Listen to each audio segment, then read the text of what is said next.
The Modern Warfare 2v2 Gunfight Alpha is out on PS4 as of right now, actually. It wasn't supposed to be out until today at 10 a.m. Pacific Standard Time or 1 p.m. Eastern Standard Time, but they actually dropped it yesterday. Like Infinity Ward, as most Call of Duties do, they either drop the beta early or keep it extended for even longer, so that was really cool of them to do it. We're going to talk about my likes and dislikes of the new Modern Warfare game. I'm going to give you guys a little spoiler warning.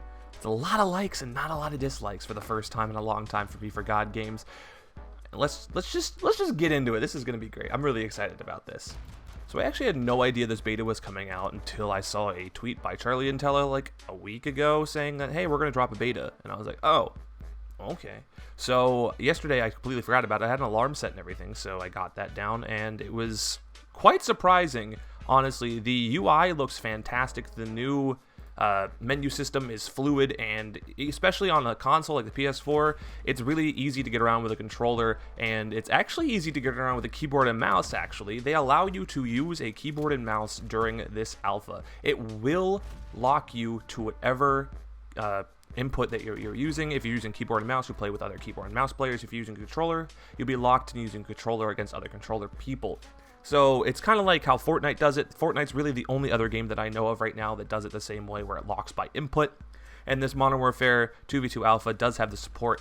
My first and only issue about this is the fact that keyboard and mouse support on PS4 feels so weird. I don't know, it doesn't feel smooth. I have to play on like a very, very low sensitivity for the controller because there's no mouse and keyboard settings as of right now. I mean, it's an alpha. I can't really complain that much about it, but there doesn't seem to be any kind of PC specific binds or anything like that. Like, I really hope it's changed the game. I can almost 100% assume it's going to be better for the beta and for the final game, because if they're going to support keyboard and mouse, they got to have options for that.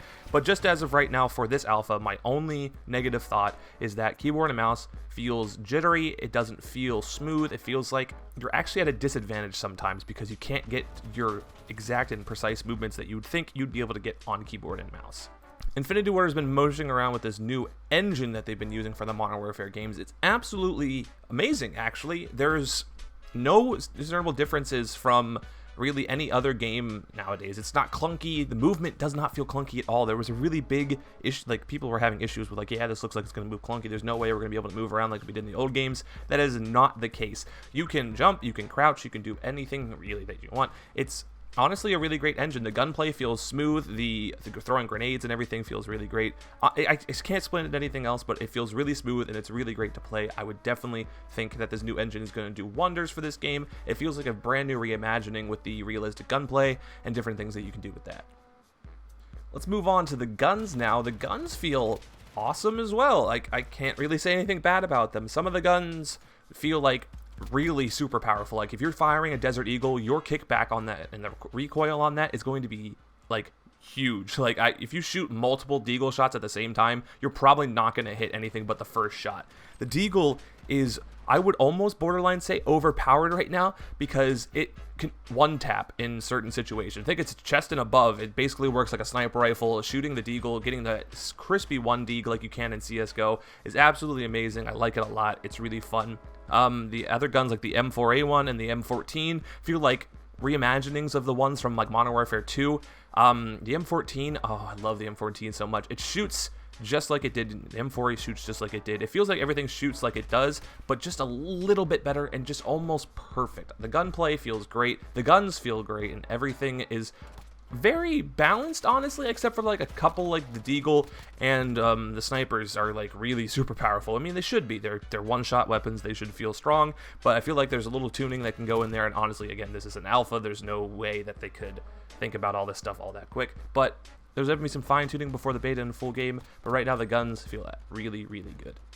During this alpha, there have been, at this time of recording, 3 maps that are available: Operation King, Operation Pine, and the one in the shooting range that I don't remember the name of right now. But all of these maps feel great. The only issue I have with these maps is the Pine map has some frame rate drops that Activision has already said that they are looking into and say that they are seeing some graphical issues in there. Some of the gameplay back here, I'm playing on Operation King and Operation Pine in these 2 matches right here. The games do feel really great. The maps are... Pine is very spacious. King and the shooting range map are both very close quarters. The King is what they showed off when they did the gameplay reveal with all the streamers and everything. I like that map. I like the shooting range map. I do really like Pine. I just feel like it's too big for this mode, and obviously it's going to be like 3v3 modes and stuff like that. I definitely feel like it would be a lot better for those modes, but the maps feel good. They look beautiful. This new engine is doing wonders for the lighting in all of these graphical areas and everything, so I definitely think these maps have been doing great. Can't wait for them to add more. They're supposed to be adding 2 or 3 more new maps before the beta is over on Sunday, so I'm really looking forward to that. I just really think the maps look really good. Play well too. Overall, the Modern Warfare Alpha has been really good so far. I've been getting my thumbs back in contention with controller again, especially since I've been doing some Destiny 2 crossplay on my PS4.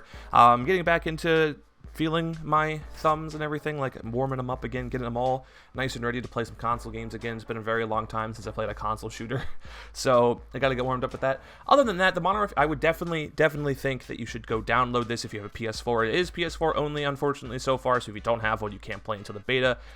The exclusivity and all of that is a different boat and altogether, and I don't want to talk about it because I'll get way too heated about it. But anyway, guys, thank you guys so much for watching, getting your daily dose of vitamin P. If you guys want more daily doses of vitamin P, please check out the rest of the videos on my channel. If you guys want to see more Modern Warfare content when it comes out, I definitely think I'm going to buy it either for PS4 or PC, depending on which one I think would be better for at this point. Haven't tried it out on PC. I definitely will during the beta, though. Alright, guys, thank you guys so much for watching, and I'll see you guys next time. Peace out, and take care.